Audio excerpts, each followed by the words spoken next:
अस्सलाम वालेकुम नाज़रीन, मैं नाज सहतो हूँ और आप मेरा यूट्यूब चैनल नैरेटिव विथ नाज सहतो देख रहे हैं। उम्मीद है कि यह चैनल आपको पसंद आ रहा होगा। नाज़रीन, आज हम गुफ्तगू करेंगे उस बहरान के हवाले से जो बहरान इस वक्त आहिस्ता आहिस्ता लग ऐसे रहा है कि पूरे पाकिस्तान को अपने लपेट में ले रहा है। और इस बहरान से अगर कोई इदारा टाल सकता है, इस बहरान को कोई टाल सकता है, तो वो इलेक्शन कमीशन ऑफ पाकिस्तान है। ये बहरान पैदा हुआ है 19 फरवरी को, जब डस्का में बाई इलेक्शंस हुए NA-75 पे।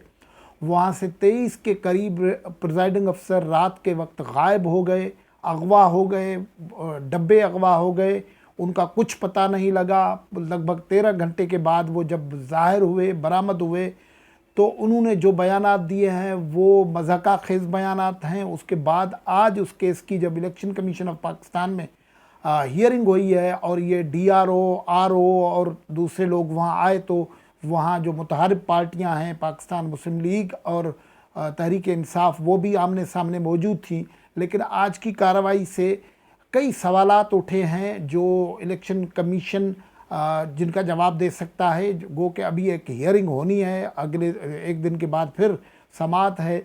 लेकिन सवाल ये है कि क्या इलेक्शन कमीशन जिस किस्म का बहरान हमें उठता हुआ नज़र आ रहा है, उसको कॉम्प्रीहेंड करके इस मामले को मजमूई तौर पर संभाल पाएगा, यही सवाल है जिस पे हम गुफ्तगू करेंगे।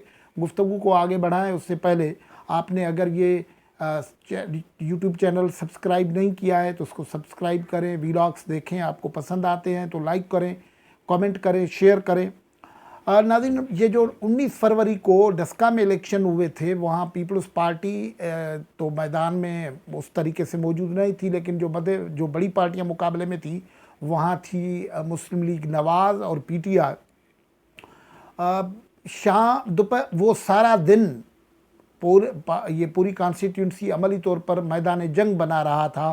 फायरिंग हो रही थी, मुख्तलिफ़ जगहों पे पोलिंग का प्रोसेस बंद हो रहा था, ये मुख्तलिफ़ कंप्लेंट्स आ रही थी। लेकिन ये शाम के देर के बाद जब रिज़ल्ट कंपाइलिंग का वक्त आया था, तो जो वाक़यात हुए हैं वो अजीब किस्म के वाक़यात थे कि 23 पोलिंग स्टेशंस के जो प्रिजाइडिंग अफसर्स थे वो डिस्ट्रिक्ट रिटर्निंग ऑफिसर के पास नहीं पहुँचे, रिटर्निंग अफसर के पास नहीं पहुँचे। और उसके बाद जो इलेक्शन कमीशन ने 16 घंटे के बाद वो तकरीबन ज़ाहिर हुए थे। उसके बाद 20 फरवरी को जो इलेक्शन कमीशन के ने एक प्रेस रिलीज बयान जारी किया था, उसमें जो मंजरनामा स्केच किया गया है वो बड़ा ख़तरनाक था कि डब्बे गायब हो गए, बंदे गायब हो गए, पोलिंग प्रिजाइडिंग अफसर गायब हो गए। चीफ इलेक्शन कमिश्नर जो कॉन्स्टिट्यूशनल पोजीशन का बंदा है, वो पंजाब के IG से बात कर रहा था, चीफ सेक्रेटरी से बात कर रहा था, RPO से बात कर रहा था, DIG से बात कर रहा था, DIG कंसर्न से बात कर रहा था, कमिश्नर से बात कर रहा था, डिप्टी कमिश्नर से बात कर रहा था। इनमें से कोई अवेलेबल नहीं हो रहा था। रात को 3 बजे चीफ सेक्रेटरी एक मरतबा बात हुई और उन्होंने कहा मैं इस मामले को देखता हूँ। उसके बाद उन्होंने इलेक्शन कमीशन के अल्फाज में ख़ुद को अनअवेलेबल कर दिया। उसके बाद जब तहकीकात आज शुरू हुई इलेक्शन कमीशन ऑफ पाकिस्तान में, जहाँ दोनों पार्टीज़ के लोग भी मौजूद थे और वो DRO और RO भी मौजूद थे, तो वहाँ जो सीनियर तरीन जर्नलिस्ट हैं जो 15 साल से उससे भी ज़्यादा अरसे से इस इलेक्शन कमीशन ऑफ पाकिस्तान के मामलात को रिपोर्ट करते रहे हैं, वो वहाँ मौजूद होते हैं। तो वो जो बता रहे हैं कि उनको मायूसी हुई कि मसला ये नहीं है कि आज जो बहस हुआ है, पहले दिन जो बहस हुआ है वो सिर्फ डब्बों पे हुआ है और रिज़ल्ट्स पे हुआ है कि वो 23 रिज़ल्ट नहीं पहुँचे थे, फिर 20 हो गए, फिर 18 हो गए और 18 में से 4 के रिज़ल्ट उसी 45 फार्म के साथ मिल रहे थे, टैली कर रहे थे, जो मुस्लिम लीग की खातून अफशीं इफ्तिखार कैंडिडेट थी उनके पास थी। लेकिन 14 जो 45 फार्म्स हैं वो जो मुस्लिम लीग के पोलिंग एजेंट्स को दिए गए थे उनसे मुख्तलिफ थे और उनमें रिज़ल्ट एग्जेजरेटेड थे। और ये जो DRO ने एक रिपोर्ट दी है, ये मेरे पास रिपोर्ट पड़ी है, पूरी 4 पेज की रिपोर्ट है। उसमें उन्होंने बताया है कि रिटर्निंग अफसर ने जो रिपोर्ट दी है वो ये है कि सारे लोग, पहले तो जो इंक्वायरी दूसरे दिन 20 तारीख को प्रिजाइडिंग अफसर को बुलाया गया तो वो दफ्तर में पहुंचे ही नहीं। जो प्रिजाइडिंग अफसर रात को गुम हो गए थे, सुबह को 6 बजे आ गए थे, उनको कहा गया था कि आप आ जाएं, वो आए नहीं।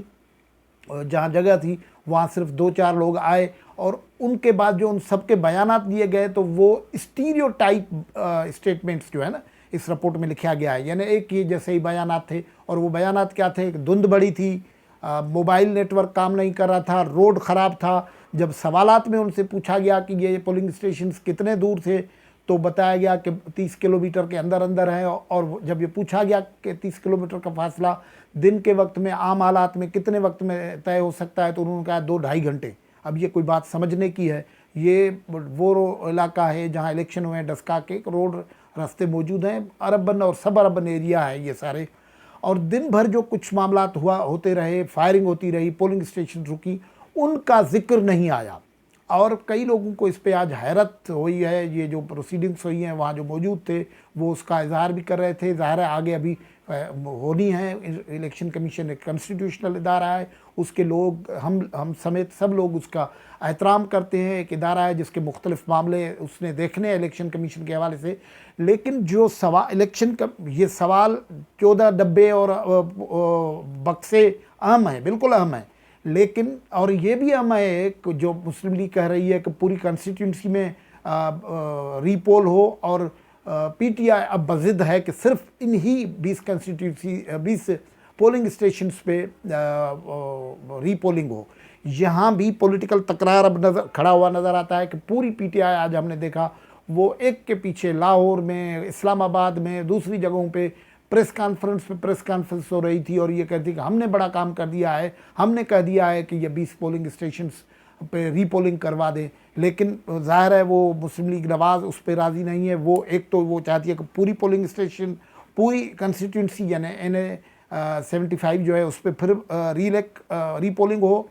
लेकिन उससे भी बड़ा सवाल जो मेरे जहन में और हम जैसे कई लोगों के जहन में है कि ये सिर्फ डब्बे गायब होने का सवाल नहीं था।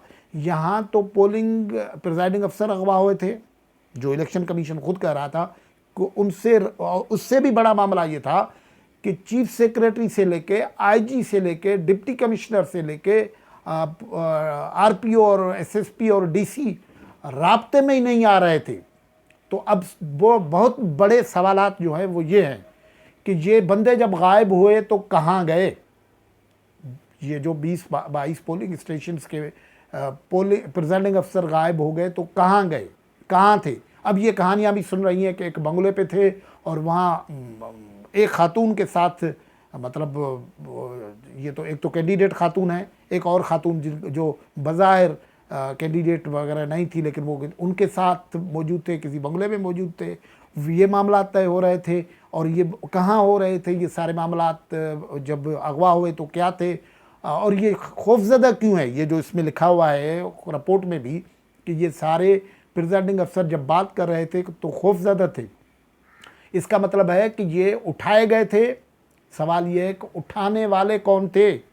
वो सिर्फ वो थे या किसी के कहने पे उठाए गए थे? इन सवालात के पीछे इलेक्शन कमीशन जाएगा। हमारा अंदाज़ा है, हमारा ख्याल ये है कि इलेक्शन कमीशन अपना कॉन्स्टिट्यूशनल इदारा है, उसके जो अख्तियारात हैं, बहुत बड़े अख्तियारात हैं, वो इन सवालात के पीछे जाए कि उनको किसने अगवा किया, क्यों बंद रखा, डब्बू में हेरा फेरी टेम्परिंग जो हुई है 45 भी 14 फार्मों में तो हो गई है ना, तस्दीक हो गई है, किसने करवाई? ये सवालात हैं। यहाँ प्रिजाइडिंग अफसर भी आने चाहिए और इन सब से पूछना चाहिए। ये मामला बड़ा संगीन है। अगर इस तरीके से कि 20 पोलिंग स्टेशंस पे दोबारा इलेक्शन करवाया जाए, या हत्ता कि सिर्फ मामला यहाँ निपटा दिया जाए कि पूरी NA में दोबारा पोलिंग करवा दी जाए, और ये लोग जिन्होंने ये सारी कार्रवाई की उनके ख़िलाफ़ कोई कार्रवाई ना हो, जिन्होंने इन बंदूकों को उठाया, जिन्होंने रखा इनको, जिन्होंने टेम्परिंग की, जिन्होंने इनको प्रेशर डाला, अगर उनके पीछे कोई थे। और ये सवाल भी पूछने चाहिए कि पंजाब का चीफ सेक्रेटरी क्यों जवाब नहीं दे रहा था, किसकी हिदायत थी, वो फ़ोन क्यों नहीं अटेंड कर रहा था चीफ इलेक्शन कमिश्नर का, पंजाब का IG क्यों नहीं फ़ोन अटेंड कर रहा था, पंजाब का RPO क्यों नहीं, गुजरांवाला का RPO क्यों नहीं कर रहा था, गुजरांवाला का कमिश्नर क्यों नहीं फ़ोन अटेंड कर रहा था, सियालकोट का डिप्टी कमिश्नर क्यों नहीं फ़ोन अटेंड कर रहा था। तो ये बड़े सवालात हैं जो इस सारी तहकीकात का हिस्सा होने चाहिए। अब हमने देखेंगे कि अगर, और ये हम अपना तज्जिया कर रहे हैं कि अगर इस तरीके से मामलात होते हैं कि सिर्फ कुछ पोलिंग स्टेशंस पे दोबारा पोलिंग करवा लिए जाएं और या फिर रीपोलिंग पूरी करवा दी जाए और इन सवालात का जवाब ना आ जाए, तो फिर मामलात सुलझेंगे नहीं, बढ़ेंगे, उलझेंगे। और दूसरी बात है कि अगर सिर्फ पोलिंग स्टेशंस, मौजूद पोलिंग स्टेशंस पे रीपोलिंग होती है, तो फिर ये जो पूरी इन्वायरमेंट थी, जो टेलीविज़न पे चल रही थी, जो सोशल मीडिया पे चल रही थी, वीडियोस मौजूद हैं, कोई फायरिंग कर रहे हैं, कोई दरवाजे पोलिंग स्टेशंस के बंद कर रहे हैं, कोई अंदर प्रिजाइडिंग अफसर को दबा डाल रहे हैं, कोई डब्बे छीन के ले जा रहा है। इस माहौल को कैसे फेयर इलेक्शन बनाया जाएगा? और फिर इससे एक बड़ा ख़तरा ये है कि वोट में जो बिलीव है और जो रिलेवेंट इदारे हैं उनमें जो ट्रस्ट है वो शेक होगा। ये बहुत ही सीरियस इशू है। इसलिए अगर किसी आइनी और इंतज़ामी और सियासी बहरान से बचना है तो इन सवालात के जवाबात फ़ौरन तलाश करने होंगे। आज की गुफ्तगू में यहाँ से इजाज़त। अल्लाह हाफ़िज़।